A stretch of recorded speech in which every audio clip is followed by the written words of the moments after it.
I've accidentally become a 5 a.m. girly. I was recently in hospital and I'm now on steroids, and apparently it's a really common side effect for them to affect your sleep. I'm waking up anytime between 1:30 and 5 a.m. and it's really hard to drift back off. Like, I'm wide awake as soon as I wake up. I usually try and get back to sleep for a little while, but end up reading my Kindle, which does sometimes make me tired enough to get another hour of sleep. When it hits 5 a.m, I get up.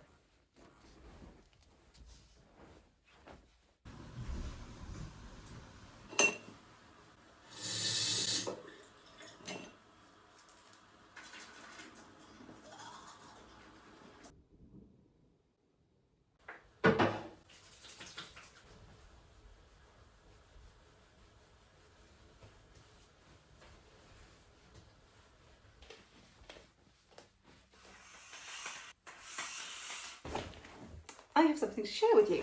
This is my Analogue bag.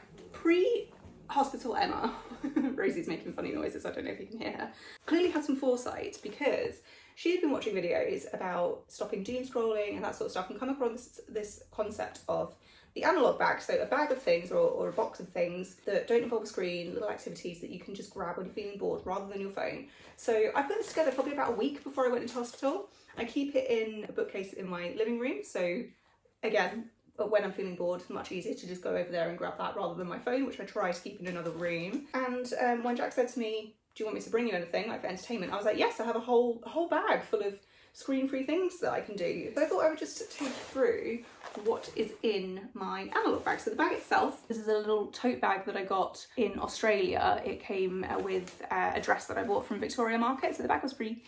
So it always makes me smile when I use this. And I thought, well, I'll use this as my Analogue bag. So I guess the first, I'm just hitting myself on the face. The first thing is a magazine. Then I have got some colouring pens. I don't really like colouring. It's not really my thing. I don't find it very meditative.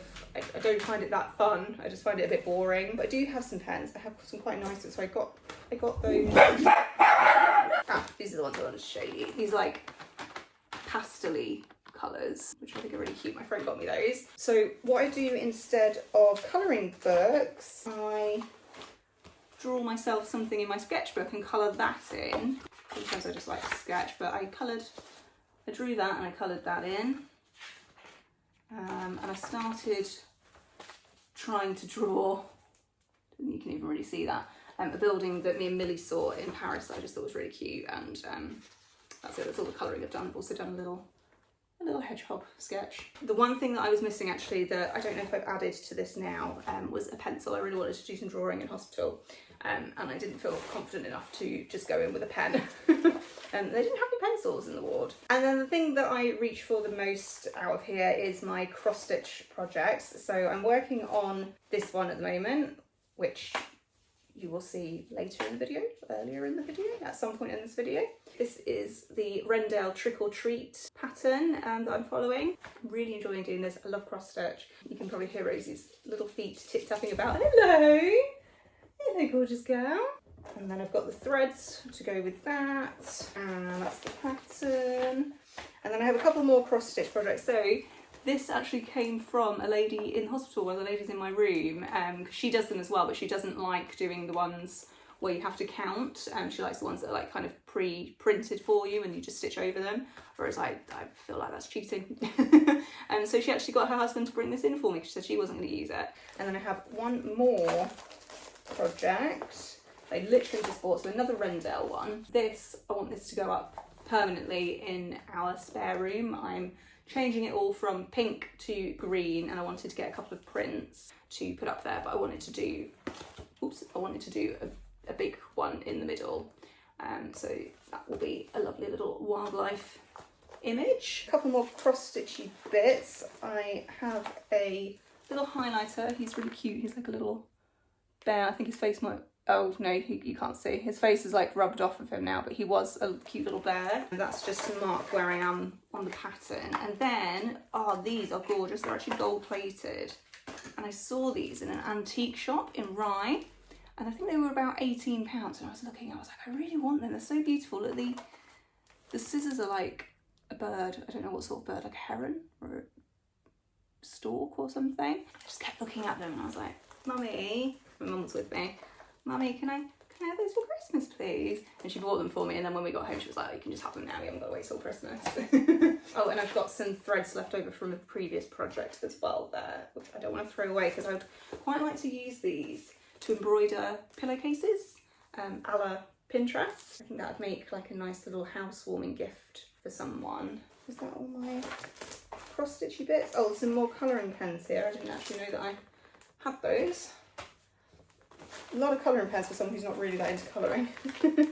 Oh, and another highlighter, just because sometimes I lose the little blue one. Then I have my notebook.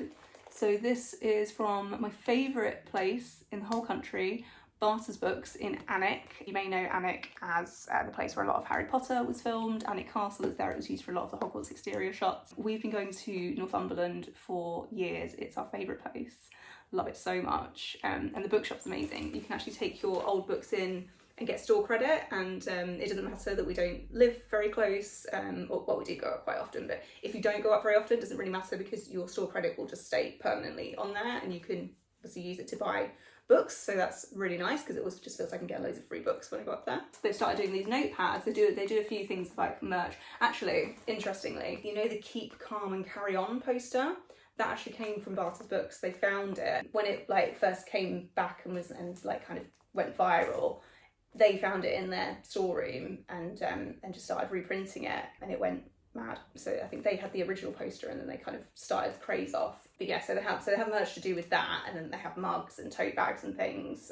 But I really liked the notepad, and because I had my store credit, I was able to get it basically for free. So I've been using this for my writing, which is nice to have a dedicated notebook for that. And then I have this thing, this like letter writing template, just for when I write out cards. I don't really write letters, but if I'm writing out a greetings card, I like to make sure that the lines are nice and straight. And I like to do it for the envelope as well. And then some other letter writing bits. I have some wax sealing stuff, which I think I just got from Amazon. So these are all like bronzy, goldy colours of wax, and then you melt it over a tea light, and then you stamp, and it's got like a little bee on it. Another highlighter. Oh, there you go. You can see the little bear face on him. And then just a few pens and things. Little rabbit on that one as well. I didn't realise that I had so many cute little animal bits of stationery. This I bought because I wanted to do calligraphy, but it's not a very good calligraphy pen, to be honest. And then I've got a few biros.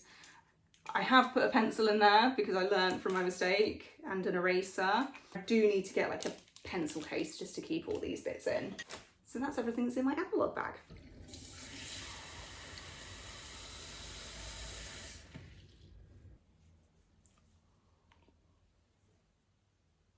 I love cross stitch for so many reasons. It reminds me of my grandma because she taught me to cross stitch. I like that I can't monetize it, so it is a proper old school hobby. And I like that I can't concentrate on anything else while I do it. My mind goes blissfully blank. It's really easy to pick up. You don't really need any skill with a needle. It just takes time and patience. The patterns are easy to follow. You can buy entire kits, which is what I do, or you can even get free patterns online, so you just have to buy the threads. I just prefer the convenience of a kit, and I love these Rendell ones. When this is finished, it's going to go up in my living room every autumn.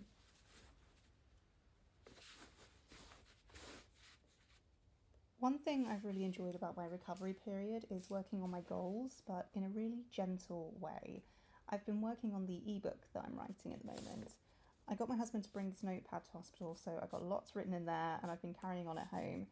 I just try to write a page a day. If I miss a day, it's not a big deal.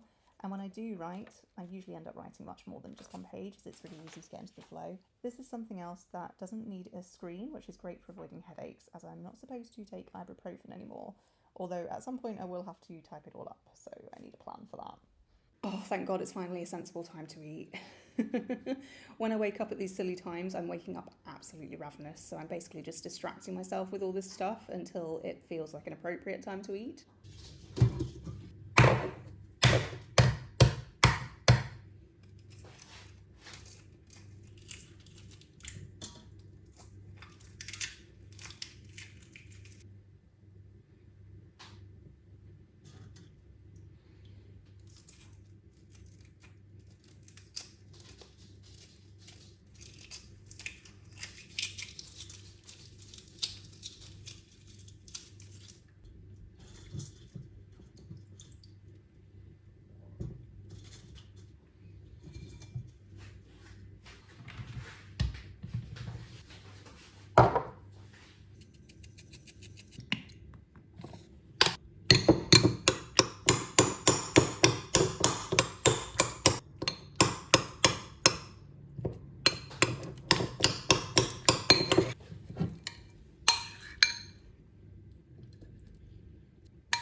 shower, I choose an outfit for the day. Sometimes this is just a new clean pair of pyjamas. My mother-in-law was amazing while I was in hospital, and she brought loads of beautiful new pyjamas for me. It was like Christmas. And sometimes I decide to put on a proper outfit, but to be honest, I still want it to feel like I'm wearing pyjamas. I just want to be comfy.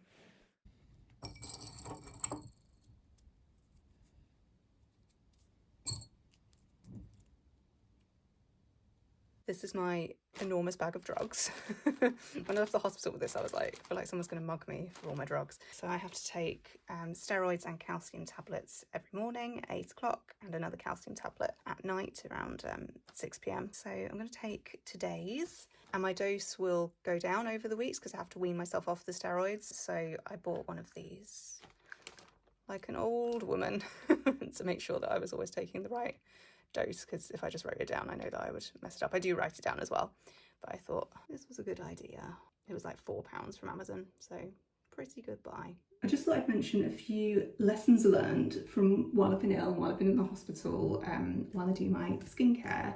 The first of which is relevant to skincare, because while I was in the hospital, I realised that you do not need a lot. My friend Sophie came to visit me and she said my skin was looking really good. All I was literally using was a baby wipe and my regular moisturiser, which is this Clinique one, and I've been carrying that on at home. When I was a teenager, I always just used like simple face wipes and a moisturiser, and I know they say it's really bad for your skin, but it works really well for me. I'm using my usual stuff today just because you're here with me. For me, not for everyone, just baby wipes or face wipes and moisturiser is enough. And that doesn't just pertain to skincare, just that you don't need a lot of stuff in general. I mean, I've been buying loads of clothes because I've had nothing to do but doom scroll on shopping apps.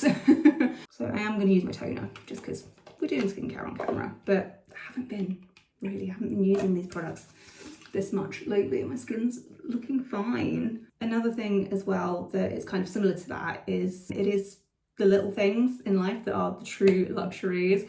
I was so excited to get out of the hospital and have a hot bath. That was all I wanted, and I wanted to wash my hair. I used dry shampoo all week because I really didn't want to use their showers. I thought it looked gross. I washed with like a bowl. I was washing, but I like pulled my curtain around the bed and used a bowl of hot water and washed that way.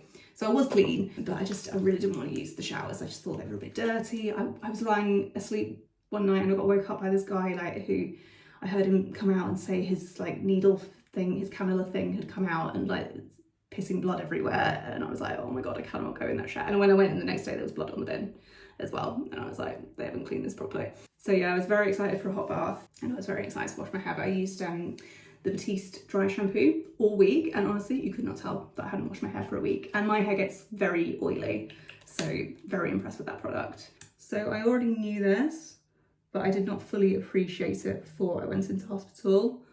We cannot lose the NHS. We just can't. They are incredible. The nurses were so good. They really, really looked after me. They are underworked. It's actually making me a little bit emotional. They are underworked, understaffed, underpaid. They're underworked. They are overworked, understaffed and underpaid, and they still come in every single time with a smile on their face and a joke and have a really good chat with you, and they're just amazing. And can you imagine having to go into hospital? Well, I'm sure you can if you're American watching this. Going into hospital for a week and then coming out, or having all that stress and all that worry and pain, and just having not being able to come out until you are better, well enough to manage it at home, and having thousands of dollars bill at the end of it. Absolutely mad. So I have just washed my bath, so you can probably hear my shower dripping, sorry. I never normally talk about politics online or at all, really. Please don't support reform. Please check anyone that you're going to vote for. Please check what their NHS policy is. Make sure that they don't want to sell it off to their mates before you vote. That's all I will say on that. But again, we cannot lose the NHS. It's the one thing that we're doing right in this country. Not always brilliantly. I know there's problems with it, but we need it. We need to keep it, guys. This next lesson learned is something that I couldn't actually kind of stick to when I was at my most ill, because I was in so much pain, and you can't like when you're in a lot of pain, there's not a whole lot you can do in terms of your mindset, but mindset is so important. We really underestimate the power of our brains, and I really noticed this when I was in the hospital, feeling much better, less nauseous, less in pain. So I was in, you know, a better position by this point. If I had been in loads of pain still, it probably would have been just as bad as them. But I had a couple of people in my room who, they were just really dwelling on the negative, and they were in pain, and they were really worried. They were still in that stage of, sorry about the shower dripping, they were still in that stage of like not really knowing what was going on, whereas I'd kind of come past that by that point, so I'd had quite a lot of stress taken off me. Oh, this product, I'm just going to quickly, I'm not going to take you through everything I'm using, I'll just tell you about the things I really like. So this is the Arborian CC cream. I really like this. I've been using this kind of as my everyday, not that I wear a foundation every day, but when this is the one I generally, it's the one I generally reach for. Oh. Not used to doing this with an audience. But yeah, they were really dwelling on what was going on, and they were kind of just like moaning about how they wanted to get out and get home, and I was like, you're in the best place. And just making things kind of more difficult for themselves with their mindset and with things they were doing. Like one lady, I was doing my cross stitch. She was like, oh, I'm really jealous that you're doing that. I was like, you should have got your husband to bring you one. She was like, oh, I know, but I'm hoping I won't be here that long. And arguably, you could say she was manifesting going home. She did go home quite soon after that.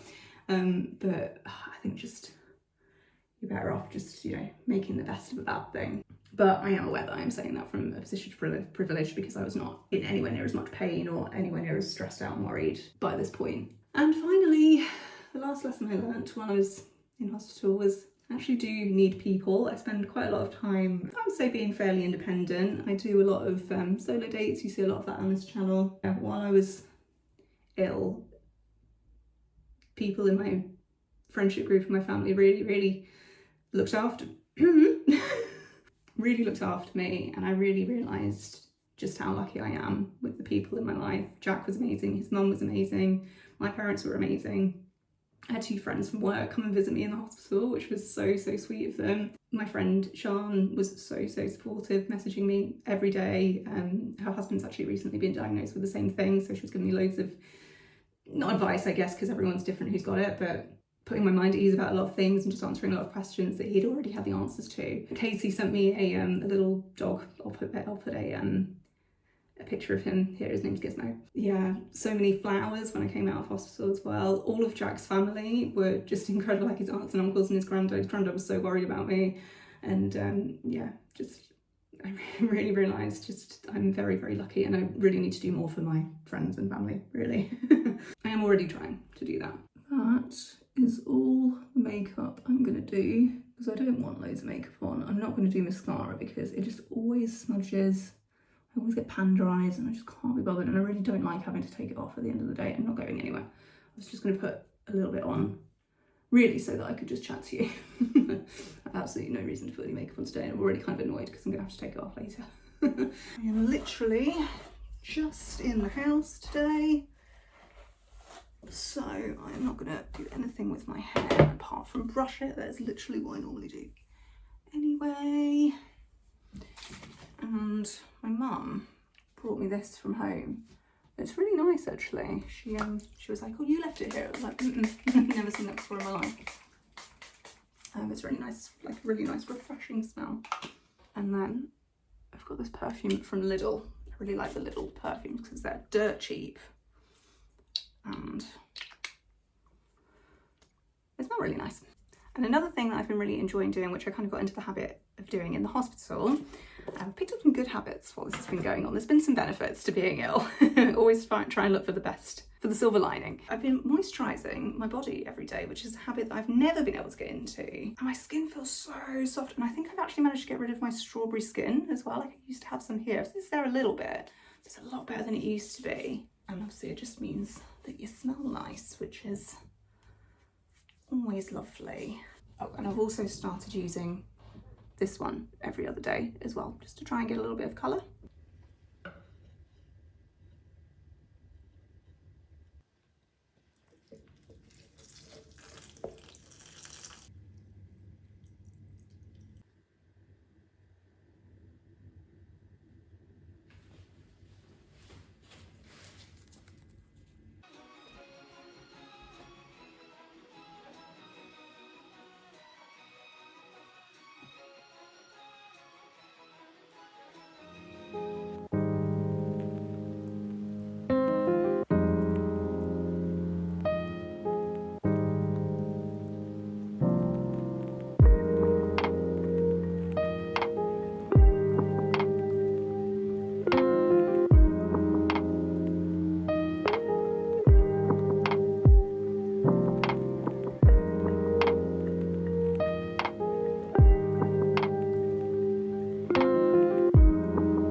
tend to get hungry quite early, so I've been having 11s like a hobbit.